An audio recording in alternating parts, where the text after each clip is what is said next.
Du 24 au 25 février 2022, au Palais des Congrès de Yaoundé, la Foire internationale Promote accueille le Salon international sur les énergies renouvelables au Cameroun. Placé sous le thème « Les énergies renouvelables au cœur de la transition énergétique au Cameroun », l'initiative de l'Association camerounaise pour les énergies renouvelables, ACER, née en mars 2014, a pour objectif d'engager le plaidoyer pour la mise en œuvre d'une politique efficace pour une transition énergétique et une collaboration entre le secteur public et privé.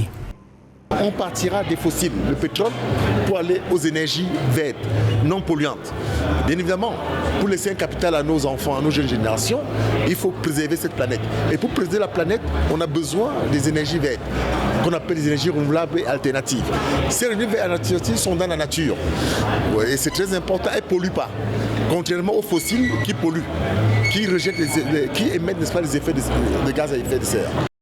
Au Cameroun, 74% de la population, selon le gouvernement, a accès à l'énergie. Seulement le coût de l'énergie et sa stabilité demeurent un problème. D'où l'urgence pour les acteurs du secteur d'anticiper et de trouver d'autres solutions pour améliorer le mix énergétique du Cameroun, porté à 90% par l'hydroélectricité et à près de 2% par la biomasse et le solaire.